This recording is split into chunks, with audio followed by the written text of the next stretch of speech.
I'd like to share with you an altar. This is an altar to the goddess. As I said before, this particular transformation chamber is dedicated to the red ray and also to the great mother, the mother goddess. And so on every one of our altars in each of our transformation chambers, you would find an altar to that particular spiritual lineage. And this one is dedicated to the mother. This is also my personal altar. So I was going to share with you a little bit about what's been placed on the altar.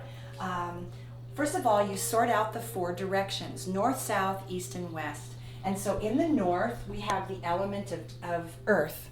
And in the element of earth, I have a round ball to represent the earth herself, and she's a beautiful stone marble ball. I also have this is a cannabis leaf. It actually came from my father. It was a belt buckle that my father had years ago when he was a little bit of a hippie back in the 60s.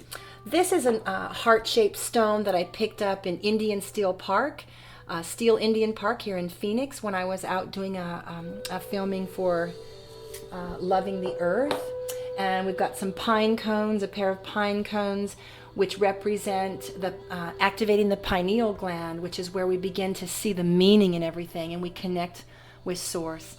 I've got a little tree here, and I've got this beautiful masculine statue, which is a gift from one of my dear friends at the temple. I've got a little piece of rabbit fur from Shamana Devi.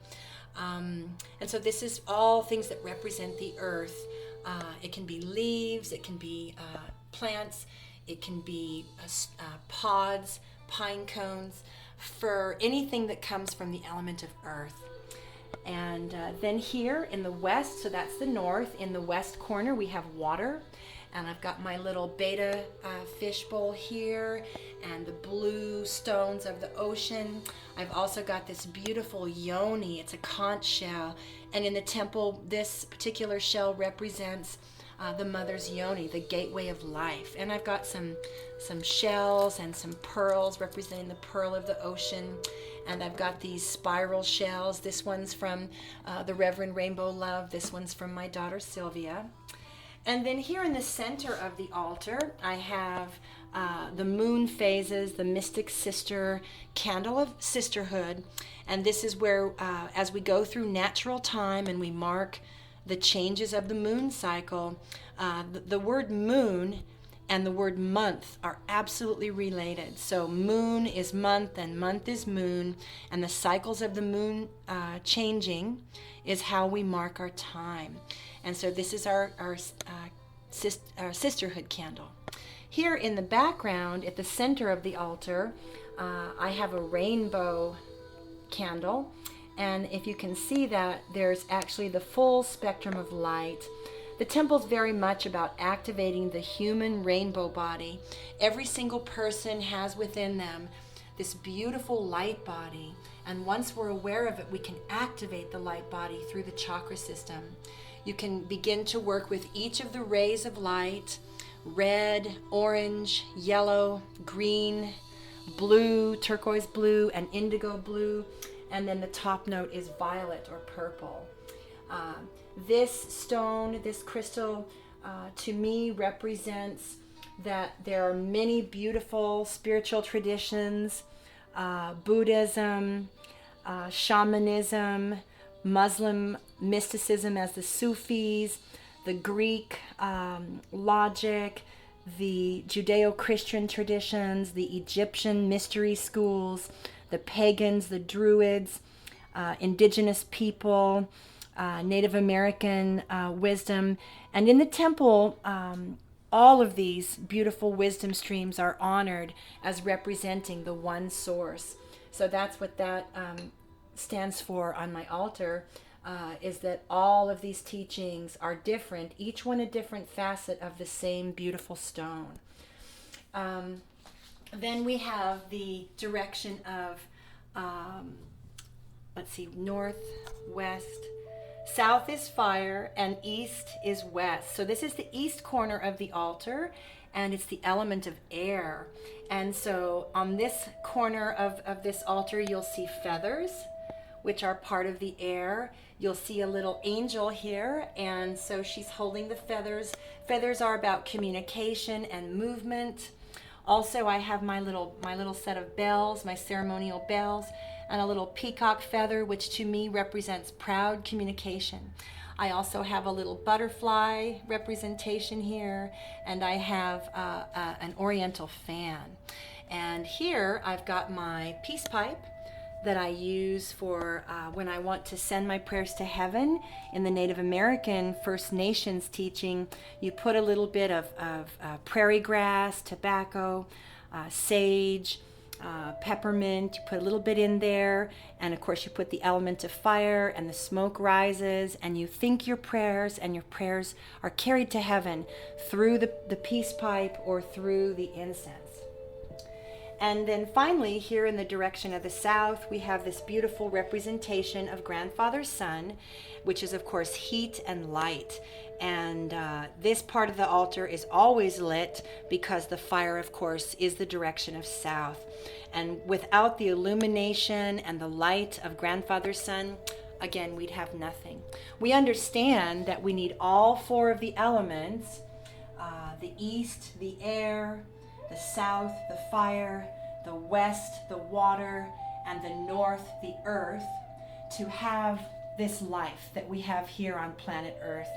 And our teaching and our beliefs are that as human beings, we are half earth, half Mother Earth, and half Father Sky.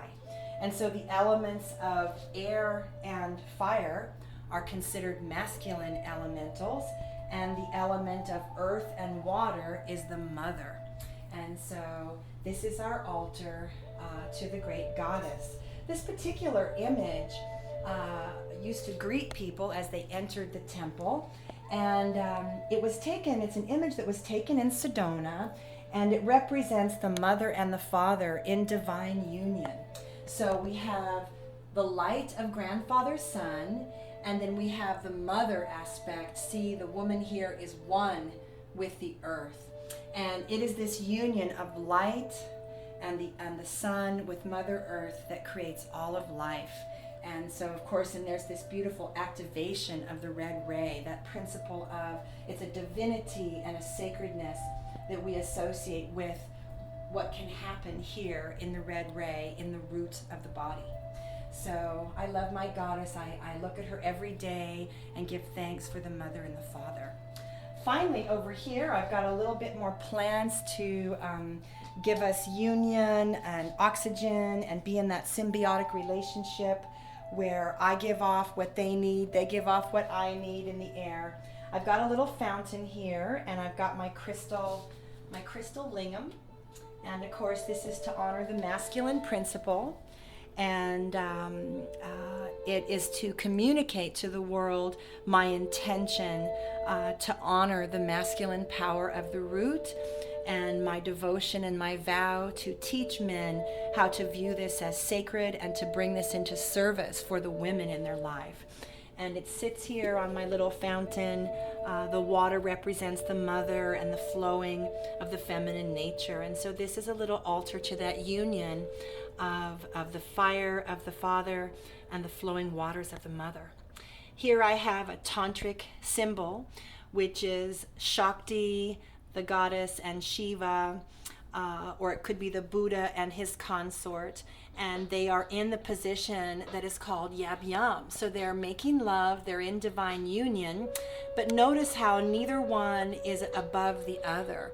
Yab Yam position is considered divine union, sacred union, because both the god and the goddess, the man and the woman, are equal. Not one is not above the other, and of course they're able to share breath and do eye gazing, which is the gateway to the soul, in this position of Yab Yam. And we've got the lotus here, the flame of passion and devotional love that every couple wants to inspire in their relationship.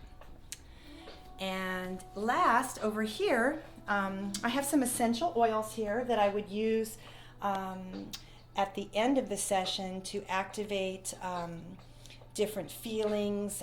You may want to use peppermint to awaken as you go back out into the world. possibly rose water to bring more love into your life. So aromatherapy is certainly part of what we were doing at the temple. Some people have said, why do you have quote unquote beds in the temple? Well, we actually don't have beds in the temple, but we do have what we call the grand altar. This is one of the grand altars at the temple, and this is a place where people who have tantric practice that does not involve anointing of the body can take place on the grand altar. And so this might involve Yab Yam. It might involve connecting with one another, hands and body, to run that spiritual energy, that Shakti energy, and to share that back and forth. The word Tantra is a 5,000-year-old Sanskrit word, and Tan means loom, Tra is tool. So Tantra is a loom tool, a tool for weaving. There are many, many spiritual practices which come from ancient wisdom streams, and at the temple we want to share that with people so that they can move beyond the idea of sexuality as just being for procreation and just being for pleasure. It is for procreation and it is for pleasure, but at the temple we believe that this sharing of energy between two people can actually heal, and to heal means to make whole. We also believe that it has the power to transform your life, that if you come in and work with a guide and activate your energy to flow in new ways, then you go back out into the world and your energy's been freed and amplified to flow in new ways, and your matrix, your personal energetic channels become alive again, and you get out of those ruts that you were stuck in. So, and many people have seen the movie The Matrix. So part of what we do at the temple is to just activate your matrix and let you access more of the life force energy. I want to thank you for joining me today here at the temple. And I hope that you'll be in support of the temple as we go through our process with the local and the federal government. It is time to allow these temples to exist. We need to bring that top note. You know, in our humanity, our sexuality has been very much in the lower realms. We want at the temple to activate and amplify this energy that's referred to as sexual energy, but it's really much more than that. It's the root of all of your creation power. And we want to activate and amplify and integrate that energy to go up to your divine self, where you are at oneness with Source. Thank you for joining me here today at the temple. And for more information, check out the website, Phoenix Goddess Temple, or if you're more interested in Native American culture, check out mothermedicinewheel.org. Once again, this is Tracy Elise, Mystic Mother, thanking you for joining me. Namaste, which means the divine light in me recognizes the divine light in you. Thank you for joining me.